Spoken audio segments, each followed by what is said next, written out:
Welcome to the Women in Tech podcast series, brought to you by Wisconsin Tech Month. This series is all about shining a light on the women who are driving change and breaking barriers in tech. Each episode is about celebrating their journeys, successes, and the impact they're making in our industry. Let's hear their stories.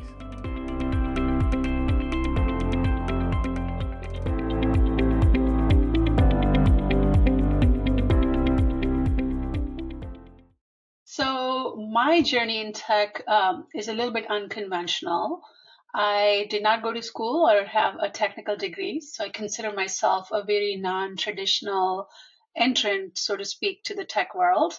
I moved from India to US about 26 years ago, and with my background and degree, there were no jobs that would give me a what's called a specialty occupation visa. So my choices were to either stay home on a dependent visa, or in order for me to work, I would have had to have a specialty occupation that's defined by immigration. And so I wanted to work, and I quickly jumped into that option and tried to self-teach. I really didn't go to any college for technology. Taught myself how to code. This was 1998, 2000. The tech jobs were plenty of jobs out there. And what I found in that is this was my true passion. So I'm really thankful for where my life journey took me, because as I started to self-study and apply to work, sky was the limit for me. I just had uncovered a passion that made my work so much easier for me.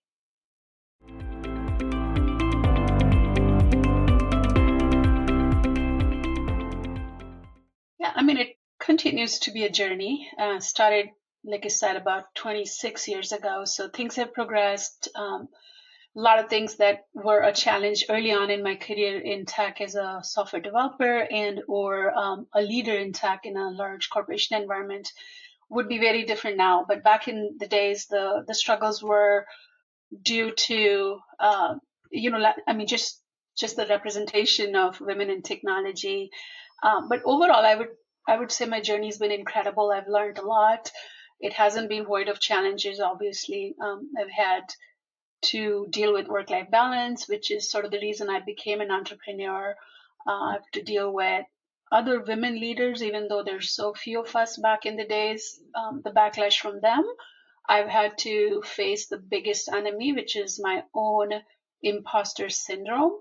But just the fact that technology is such a passion of mine and I really enjoyed the work kept me going, helped me grow as a leader, helped me give back to the community, because I not only faced those challenges myself, but was able to turn around and help other women that were in the same sort of boat that I was.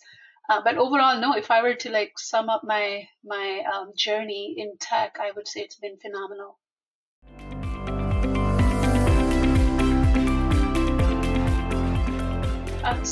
I spoke to some of the challenges just with work-life balance. I mean, tech field in itself has plenty of its own technological challenges, right? You're trying to advance a certain technology, certain architecture. So there's inherent challenges within the space.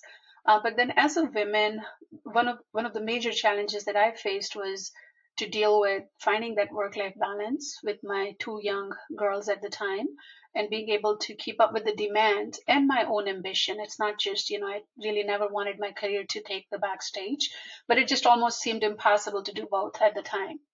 So I called it quits and started Mars, which is the company that I own and have been doing this now over 10 years. But I think that one challenge to which a young mother's response was to quit and go into entrepreneurship opened up a new world for me, right? And that defined a lot of successes for me. So just within tech space in corporate world, my career path was going at a good pace, but I just couldn't keep up. Quit, started Mars, and then was able to see how many women that were in the same exact position as me didn't have many choices. So they quit work or took a gap in their career, and it was really sad to see how hard it was for them to get back into the work again. And that became a passion of mine, and we launched this program called Returnship. And what we do in Mars Returnship is work with exactly that subset of women in technology that should be allowed to take a break, to be home with their kids, or to take care of relocation, whatever the reason might be for break.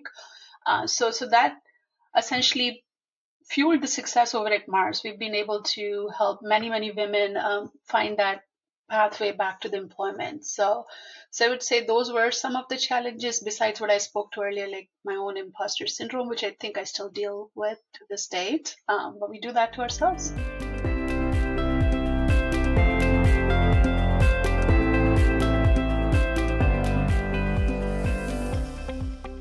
What do I love the most about being in technology industry? Now, obviously, I'm self-taught, so as a non-traditional techie, I absolutely have some sort of passion towards it, which helped me survive and thrive in this world. But what I really honestly do like is, as a technologist, the impact that the technology's had to our lives, the deep impact to the community, with the pace that we've been able to advance civilization with an impact from technology and have so much of our business and economy be tech enabled.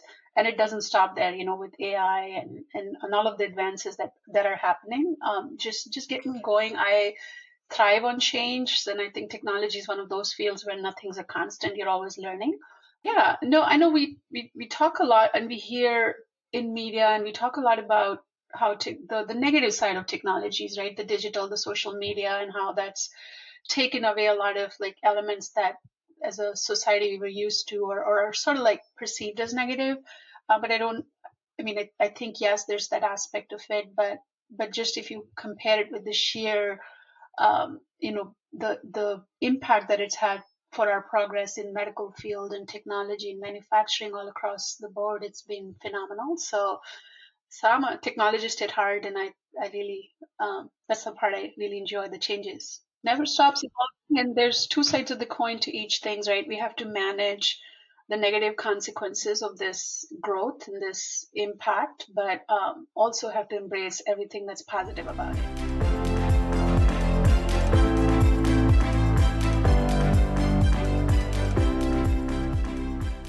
This is a good topic for me because I have a daughter that's second year in college. She's a sophomore and she's pursuing data science degree. So we have this conversation all the time in our household.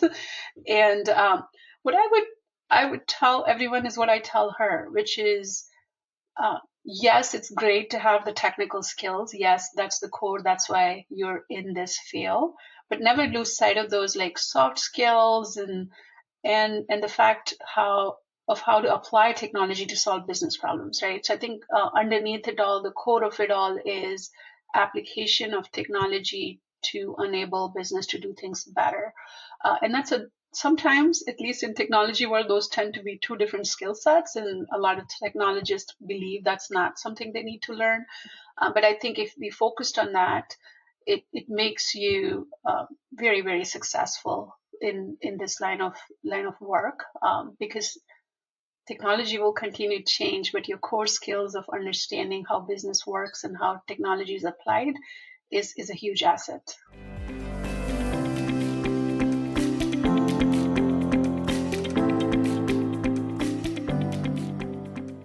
Absolutely. So on LinkedIn, Rashi Khosla. I'm the owner and founder of Mars Solutions Group. So prefer that to be my main way to contact. And I mean, that's basically it.